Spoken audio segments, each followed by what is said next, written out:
една од болестите на тироидата. Споменавме болест која што за жал зема се поголем замав кај жените во светот, а секако не е тука оттргната и нашата Македонија. Зошто оваа состојба станува толку масовна и се поприсутна во ова модерно секојдневие кое што ги имаме или во ова современо живење? Некои ја нарекуваат модерна пандемија, некои ја нарекуваат и тивка епидемија. Многу често симптомите и не се така карактеристични, можеби за да можете да препознаете или да ве насочат можеби дека имате некаков проблем со тироидата. Многу повеќе денеска на оваа тема ќе зборуваме со мојата гостинка, која што ни допатува утрово од Виница, и многу ми е драго што Марија се запознаваме и ќе имаме можност за гледачите да пренесеме на една, би рекла, на народски начин или нели ќе се потрудиме да биде што појасно и што попријатен разговорот. Ви ја представувам доктор Марија Бојчевска Јусеин, инаку доктор по функционална медицина,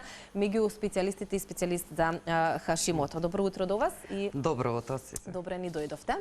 Добро и ве споменав јас неколку епитети за Хашимото, веројатно ќе се согласите и вие со нив, па може така да стартуваме. Зошто ја нарекуваат тивка епидемија или модерна пандемија? Зошто ние се поприсутна на вистина оваа состојба или таа конкретно состојба на тироидата во ова современо па и стресно живење, бидејќи еден од нели гледачите спомена на нервна база. На нервна база, да. И вие се согласивте. Да. Иако би рекла дека стресот играе дефинитивно улога во развивањето на самиот Хашимото, не е единствената причина за да ја имаме оваа пандемија на денешно време. Што во реалност се случува? Значи, она што се случува е на денешниот модерен свет. Постојат многу фактори кои што предонесуваат за тоа да дојде до развивање на самата болест. Да ја земеме за пример самата храна. Значи, денешната модерна храна не е храната која што ја јаделе нашите предци или нашите баби и дедовци, да кажеме. Нашата денешна храна, современа храна е полна со рафинирани шеќери, со ултра преработени намирници кои што создаваат тивковоспаление. Ова е еден од самите проблеми, ајде да кажеме.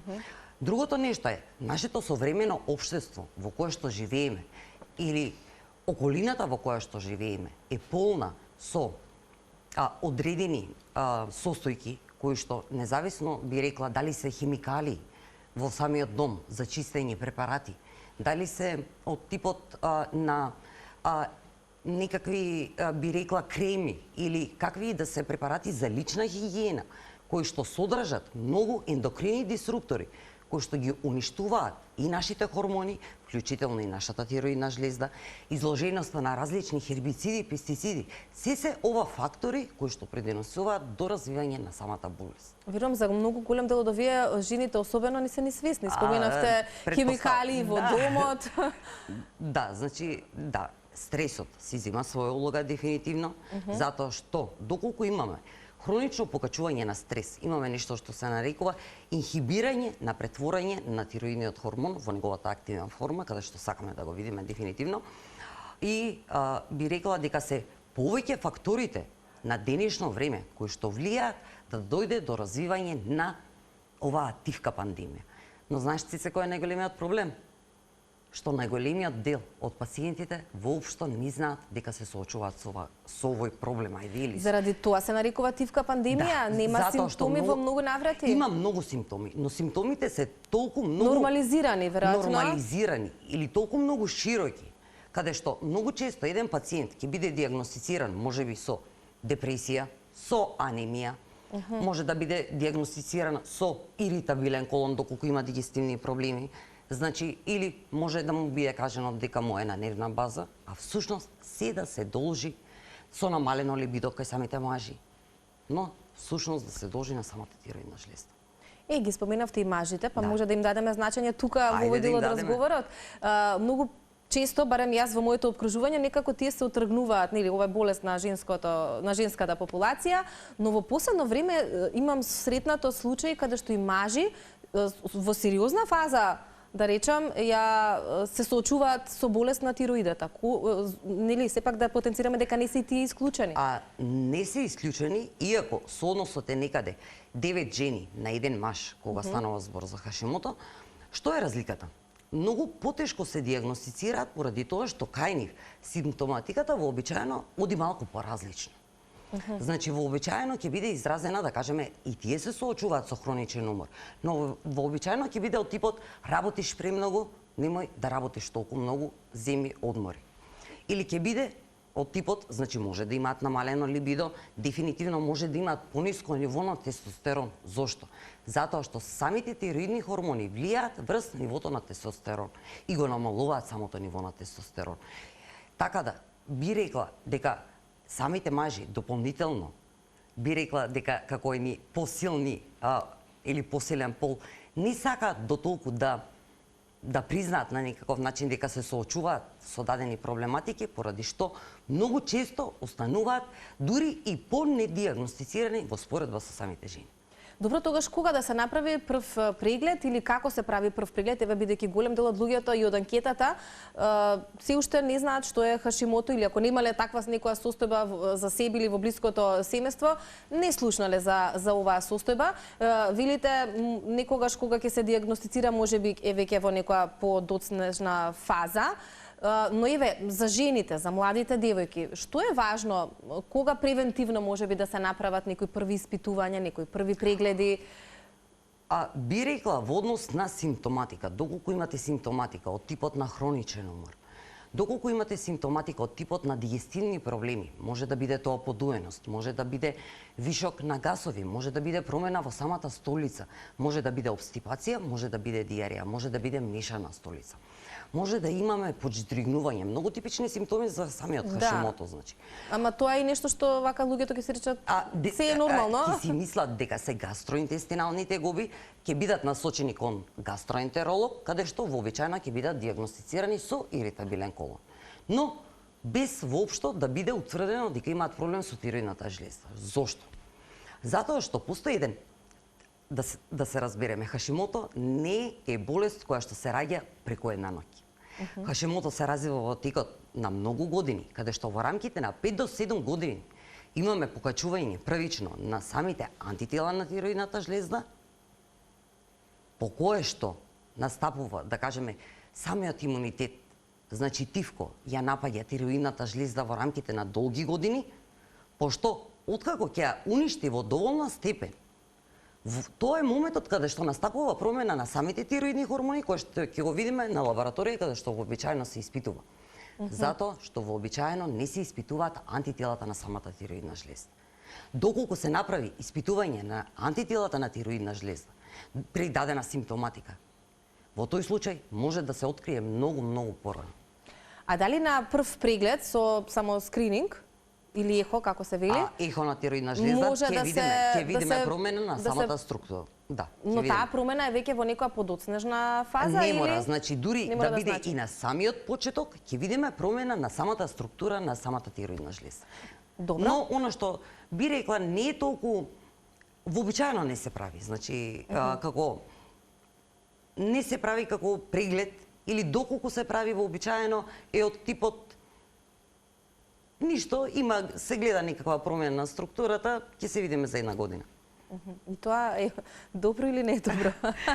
Лично за мене не.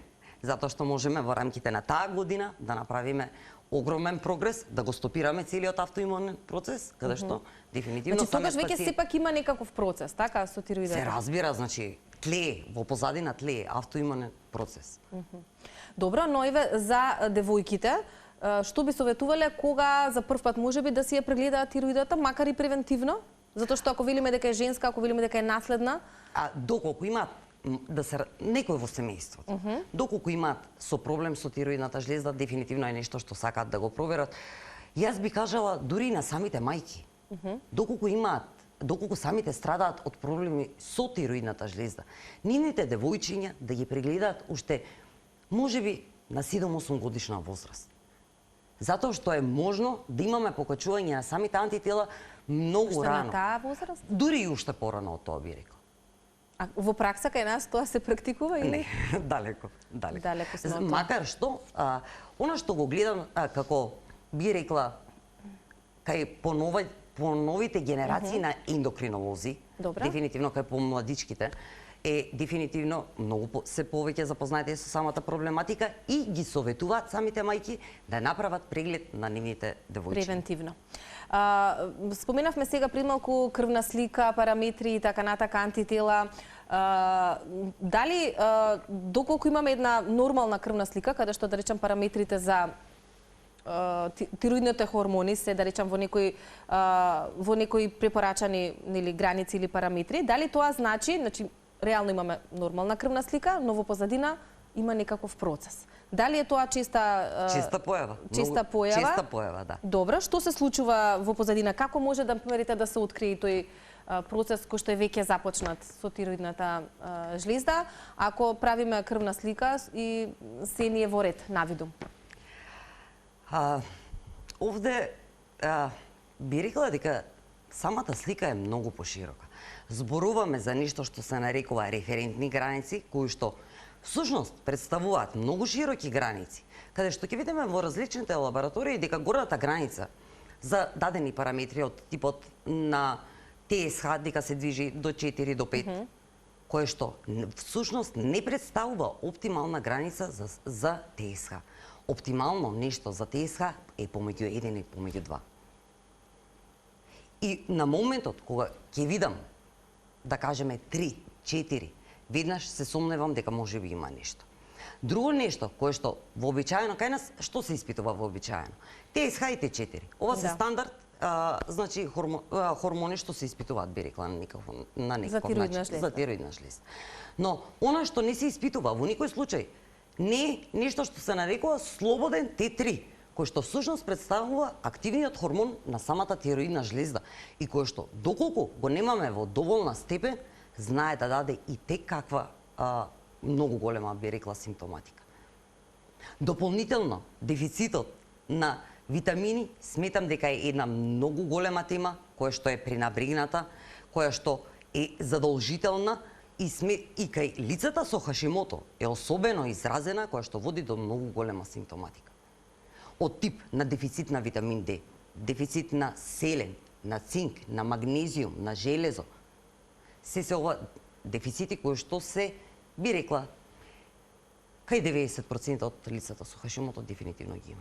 А ова не се испитува?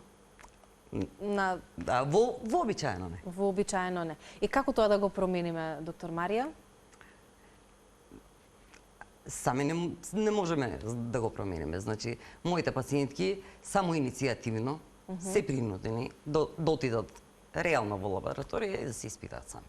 Да се испитаат и тие работи. Значи не е никаков проблем да се испитаат и да се добијат резултати кои што можат понатаму да укажат нели на поконкретна состојба нели што се случува со сакаме да видиме, да, со тироидната жлезда. Многу често вие споменавте стрес, споменавте нели ова ново време во кое што сите ние живееме, храната, окружувањето и така натака. Меѓутоа, можеме ли да зборуваме за некоја состојба од типот на бременост која што може да ги убрза работите? Кога велиме дека една жена е во блажена состојба, тука имаме исто така повторно се воигра хормоните и имаме еден хормонален дисбаланс. Дали таква една состојба може да ги убрза на некој начин работите за појава на некаков проблем со тироидната жлезда, поточно еве да речам Хашимото? Бременоста би рекла една прекрасна состојба и покрај тоа што е блажена состојба на некаков начин, е моментот и представува една стрес состојба на организамот која што може да го искара Хашимото на површина. Зошто? Затоа што самиот фетус во првиот триместар или во првите 12 седмици е комплетно зависен од тироидните хормони на самата мајка, каде што имаме побарувачка за 50% повеќе на тироидни хормони од самата мајка и е целосно зависно од самата мајка и овде е моментот каде што може да дојде до изместување на самите параметри и всушност Хашимото да излезе на површина, тоест да дојде до промена и на самата лабораторија. Значи, дефинитивно, затоа што би рекла дека фетусот започнува да неговата сопствена тироидна жлезда започнува да функционира некаде на меѓу 12-тата и 14-тата седмица, дефинитивно до тогаш зависи комплетно од самата мајка, од тироидните хормони на самата мајка.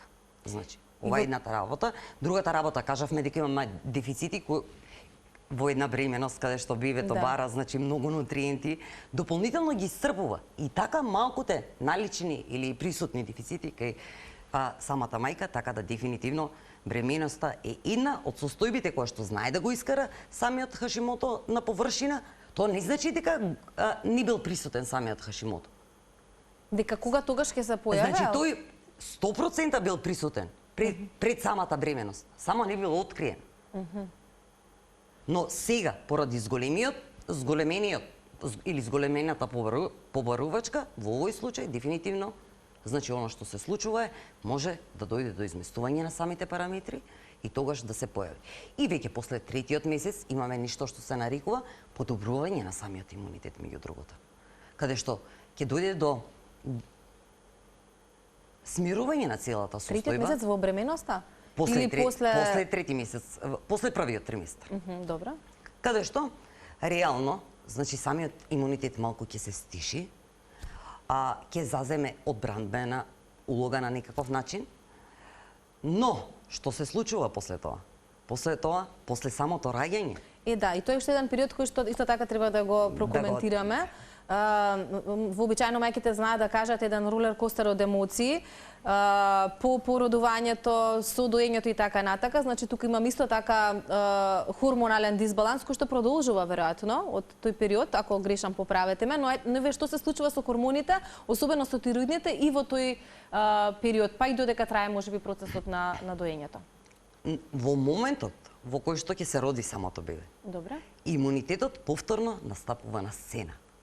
Но во овој случај, како што споменав пред малку доколку се сеќаваш, значи имаме еден релативно смирен имунитет во текот на самата бременост, но кога ќе се роди самото бебе, самиот имунитет, значи се дига значително многу, дури и повеќе од колку што треба, поради што дефинитивно, значи доаѓа до многу поголем израз на самите симптоми, многу често ќе ја видиме оваа жена со многу изразено опаѓање на коса, добро. Со многу промена во расположение од типот на депресија, на анксиозност и главно диагностицирана со постпартална депресија. Да, тоа сакав да кажам, тоа се симптомите кои што вообичаено велат дека е нормално има постпородилна депресија, но што е во позадина најчесто? Во голем дел од случаевите станува збор за Хашимото.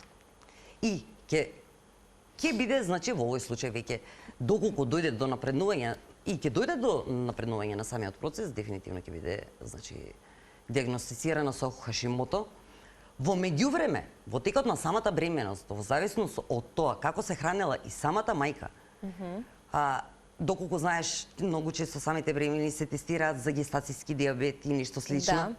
Да.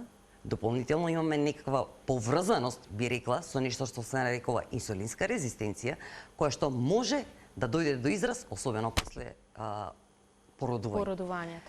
И овде е моментот каде што голем дел од самите мајки нема да можат ќе натрупат на килограми, нема да можат да ги симнат, независно од тоа колку диети применуваат, независно од тоа колку се физички активни, затоа што кај Хашимото дефинитивно диетите не се начин на симнување на килограми. Не функционира. Ке се навратиме на моментот со исхраната и за кое што вие всушност се залагате, но би сакала да го прокоментирам, еве, откако ќе се диагностицира Хашимото кај нас, ендокринолозите препишуваат кај нас класична терапија, тоа е еутироксите кои што ја имаат оваа состојба, знаат за што зборуваме.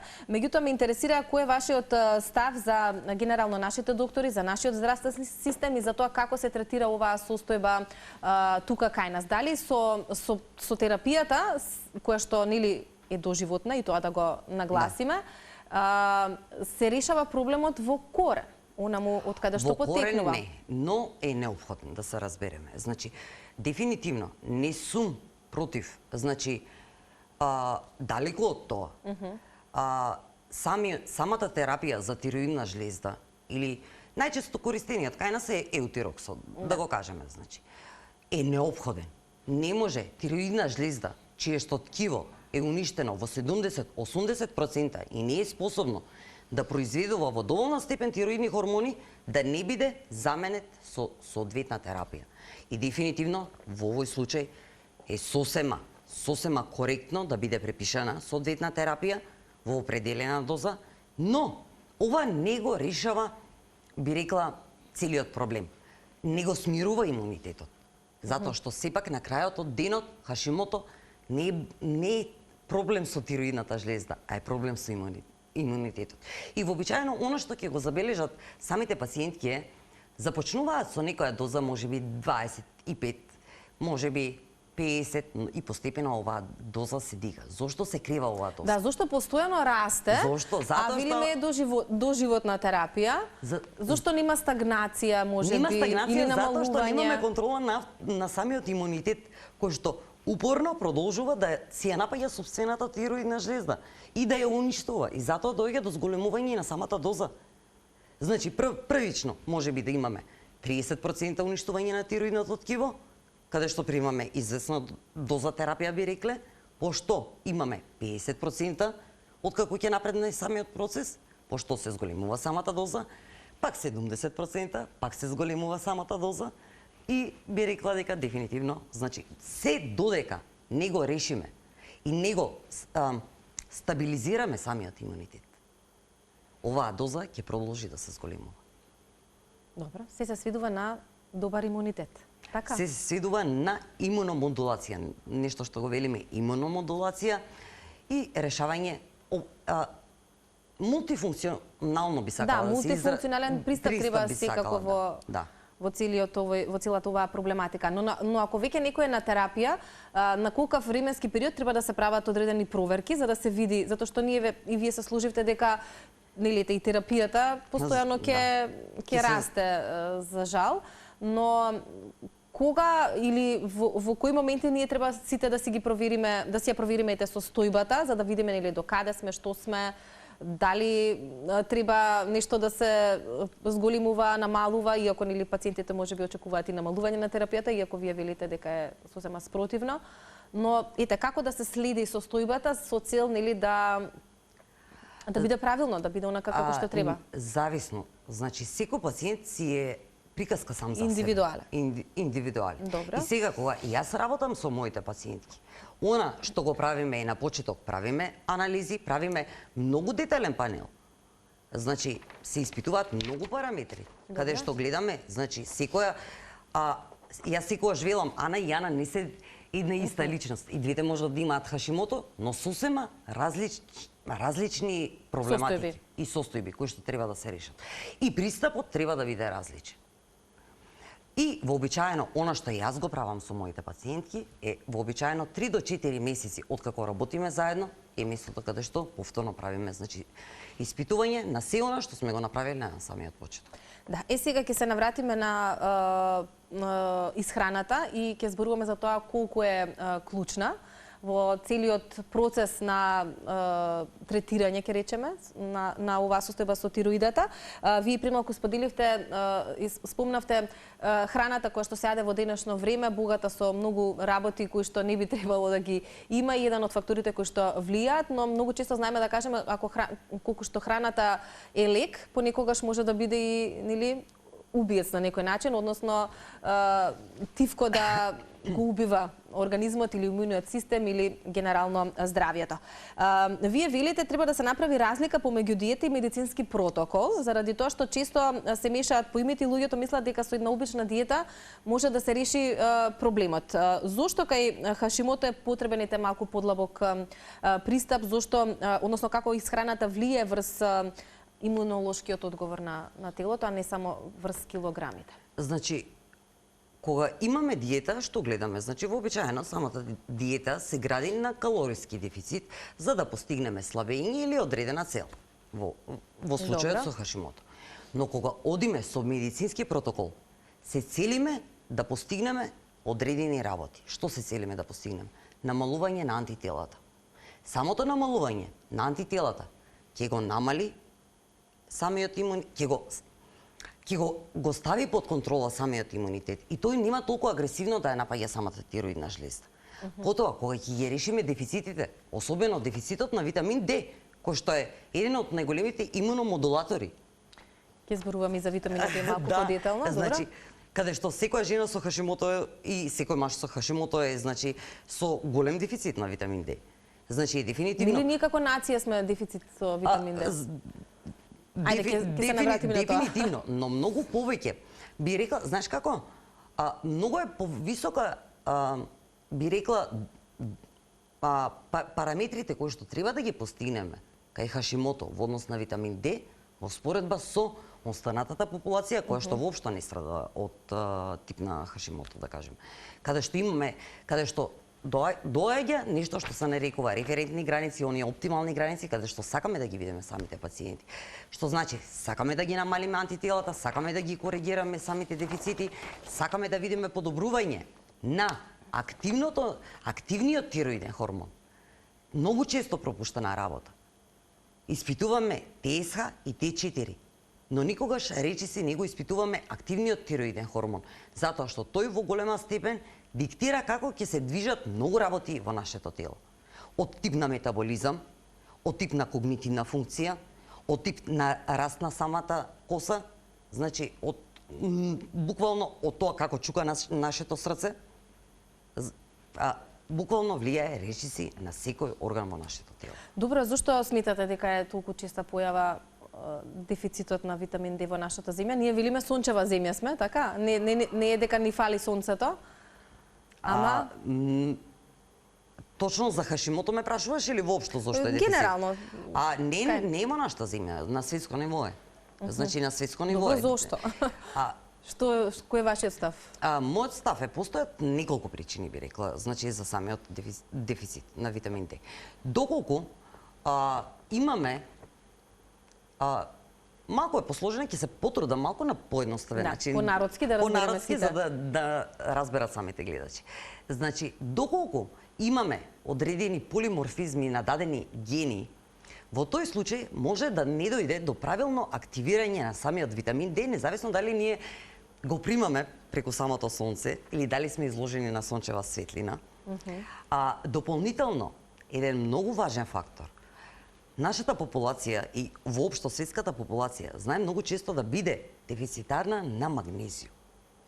Магнезиумот е нешто што играе улога во 300-400 процеси и буквално во секој процес од активирањето и претварањето на витамин Д е потребно магнезиум. Доколку сте дефицитарни на магнезиум, витамин Д никогаш нема да биде активиран, никогаш нема да биде кренат во доволна степен.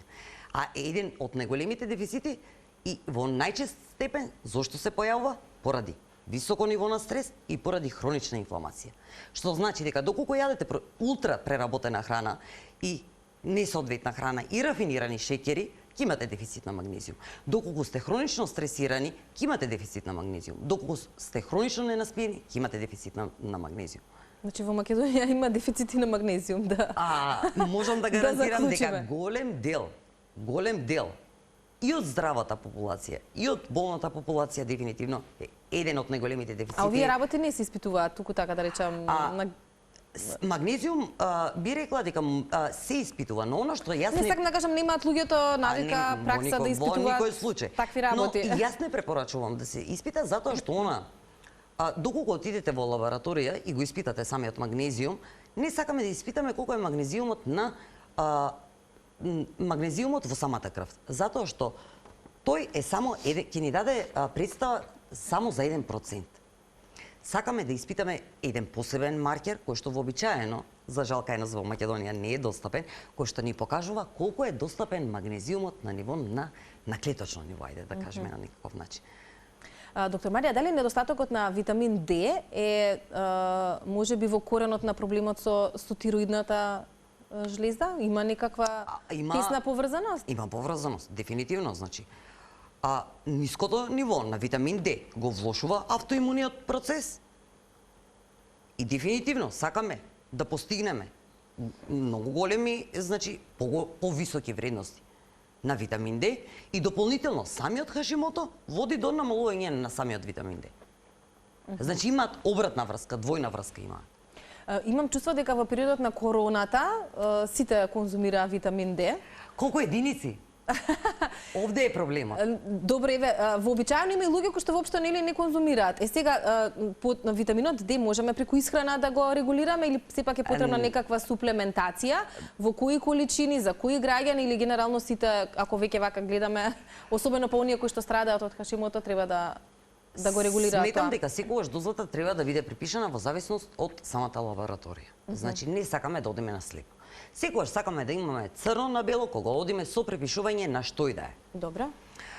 И кога станува збор за Хашимото, особено за Хашимото, она што го гледам како тенденција е припишување на 1000 единици, 2000 единици на витамин D.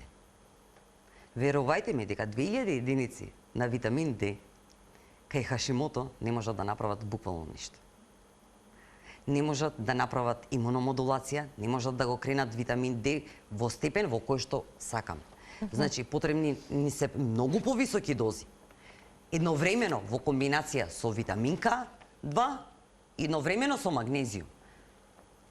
Затоа би рекла суплементацијата или таргетираната суплементација е многу важно нешто, но доколку не е извршувано на правилен начин, ефектот е нула. Многу често ние знаеме сите да читаме по форуми би рекла, значи на една и има помогнато нешто, на друга друго. Да. Одиме на своја рака си земаме без воопшто, значи да сме запознаети што е соодветно лично за нас. Пак ќе речам, значи Ана и Јана се две различни особи. Двете имаат потреба од адресирање на различни причини. Така, затоа е потребен индивидуален пристап. Дефинитивно.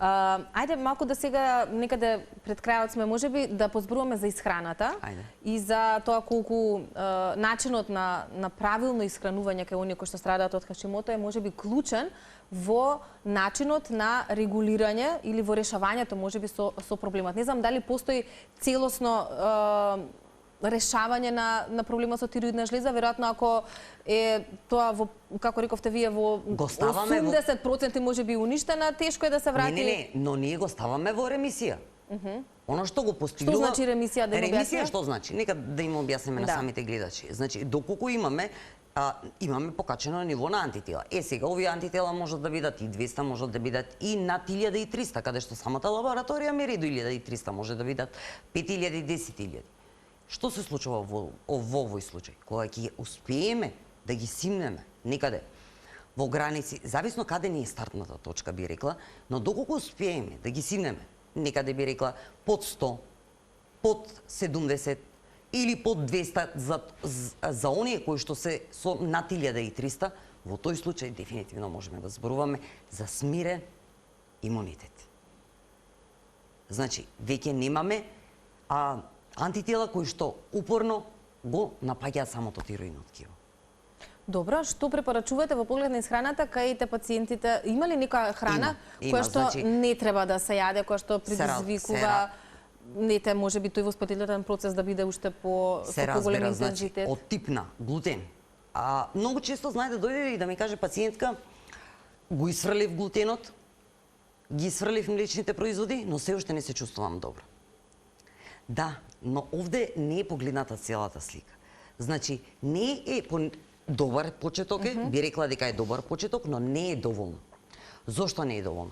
Затоа што една од работите која што сакаме да ја постигнеме кај Хашимото е максимална контрола на инсулинот.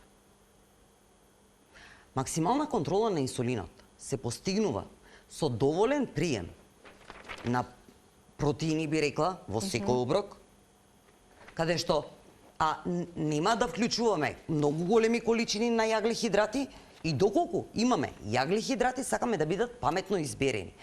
И времето на консумирање на истите сакаме да бидат правилно изберени. Тоест, од типот, да, можеме да си дозволиме од типот на, би рекла, некој добро црно чоколада, но тоа треба да биде по завршување на самиот оброк. Или, доколку сте по самите урми или по самото овошје, кој што и покрај тоа што се супер здрави намирници, сепак содржат шеќери, природни шеќери, кои што не сакаме да ги даваме на лицата со Хашимото, затоа што би рекла дека 60% од нив имаат нешто што се нарекува инсулинска резистенција, и каде што сакаме дефинитивно да постигнеме максимална контрола над самиот инсулин. Затоа што инсулинската резистенција во голема степен ќе диктира како се движи и нивниот, би рекла, нивната енергија, нивното расположение во текот на целиот ден. Исхраната е клучна, може би во оваа борба? Клучна во оваа борба, затоа што дополнително, доколку консумираме од тип на глутен, и консумираме која што кај личности со Хашимото, кои што се сензитивни на глутен, дополнително правиме проблем со самата цревна бариера, ако можам да се изразам, каде што ќе дојде до поголема инфламација и до создавање на нешто што се нарекува зголемен пермеабилитет на самиот цревен зид, кој што ќе доведе до тоа да дојде до пропуштање на поголеми молекули кои што за жал не треба да бидат пропуштани во нормални услови, каде што имунитетот веднаш агресивно ќе започне да ги напаѓа. И во овој случај, доколку станува збор за глутен, глутенот содржи една молекула која што се нарекува глиадин, која што по структура е многу слична со би рекла еден дел од тироидното ткиво. И во исто време, значи, оно што го прави имунитетот е, станува хиперактивен, започнува да го напаѓа самиот глиадин, но во исто време започнува да напаѓа и тироидната жлеза, затоа што не може да направи разлика помеѓу двете молекули. Изгледаат речиси идентично. И затоа во многу случаеви, значи, самата безглутенска исхрана игра дефинитивно доста помага. Каков е ставот на жените со кои што работите изминативе години во погледите на исхраната и решавањето на ситуацијата или подобрување на состојбата со тироидата преку исхрана? Дали се скептични, дали се охрабрени, дали ви доаѓаат информирани малку делумно или се е тоа еден нов свет за нив? Затоа што пред малку ги споменавте и младите ендокринолози, кои што малку имаат променет пристап. Имаат променет во начинот на работа. Дефинитивно, но би рекла дека оние пациентки кои што стигнуваат до мене се веќе доста едуцирани на оваа тема. Веќе имаат доста читано, знаат дека треба да направат некаква промена, но им е потребна медицинска поддршка на некаков начин и медицинско водство им е потребно. И сега, поради тоа што мојот пристап е малку поразличен и е како допуна, би рекла, на нашата конвенционална медицина, овде е местото каде што најмногу тие ја чувствуваат самата разлика. Значи, ние одиме со исхрана, одиме со таргетирана суплементација, не само со тоа, одиме со промена на сите можни полиња, значи регулација на сон, регулација на стрес. Сите овие работи имаат премногу голема улога во целата патогенеза на самиот Хашимото. Од тип на инфекции, значи инфекциите се многу често појавуваат кај самиот Хашимото. Доколку почнам да навлегувам, значи во тема инфекции, значи ќе се одземе многу време. Но нека да се запрашаат оние што имаат Хашимото и што не гледаат, значи оние гледачи, колку од вас досега ќе кажете дека сте имале во минатото Хеликобактер пилори и сте биле лекувани за Хеликобактер пилори. Затоа што Хеликобактер пилори е една од инфекциите кои што учествуваат или една од тригерите, не единствена, во никој случај не единствена, но една, би рекла, од тригерите за отклучување на самиот Хашимото и дополнително за уште една проблематика, би рекла. Добро. Бидејќи споменавме пред самиот крај, ќе ве оставам вас да споделите некој совет до сите оние, а за жал ги има во се поголем број, така? Но. Да, вие постојано сте во комуникација, споменавте и со пациенти не само од Македонија, туку и од странство. Да, од цел свет. Генерално ова е проблем во светски рамки кој што да речам е присутен насекаде, не дека нели само Македонија, но важно е да се знае, да се знаат овие работи кои што сега ги дискутиравме, дека не е се само терапијата и дека може многу од работите да се подобрат со еден медицински пристап во начинот на живење, функционирање, исхрана и со соодветни медицински протоколи, значи индивидуални. Кој ќе биде вашиот совет Што би сакала за крајот? Да кажам, значи, доколку се соочувате со дадени симптоми, оно што сакам да го знаете е дека дефинитивно не се во вашата глава и не си ги замислувате. И не се само на база на стрес, така да се објаснам. Многу често, значи, може, доколку се соочувате со оној познат brain fog или мозочна магла, каде што имате проблеми со концентрација, фокус, меморија, или не можете да го изречете оно што ви стои на мозок, ова е многу типичен симптом за Хашимото. Доколку имате дигестивни проблеми од типот на хронична подуеност, која што знае да се јавува и поприемна исхрана, би рекла, заедно со подждригнување, заедно можеби со киселини, или имате чувство за застој на храната во самиот желудник, значи е дефинитивно дополнително уште еден симптом каде што сакате да испитате Хашимото, би рекла. Доколку имате опаѓање на коса, исто така, доколку имате хроничен умор, но она што сакате да го испитате е поважно од целото ова нешто. Не сакаме да испитаме само ТСХ и Т4, она што и јас го препорачувам е да испитаме ТСХ, слободен Т4, слободен Т3, антитела на тиропероксидаза, антитела на тироглобулин, витамин Д, витамин B12, феритин, во најмала степен и дефинитивно Homair индекс или самата инсулинска резистенција е нешто што сакате во најмала степен да ги испитате за да добиете една основна слика што се случува во вашиот организм. Да, и веројатно можеби дел од работите кои што ги споменавте за јавноста ќе бидат нејасни, но во консултација секако со стручно медицинско лице, тоа се параметри кои што навистина треба да се задолжително проверат за да видиме до каде е состојбата со тироидата. Доктор Марија, ви благодарам многу за овој едукативен разговор. Се надевам дека ќе ја продолжиме можеби серијата на некои гостувања кои што ќе бидат на слична тема и на слични проблематики. Се со цел нели да колку толку имаме поздрава нација, така верувам дека тоа е една од главните и ваши цели за кога сте навлегле во медицината.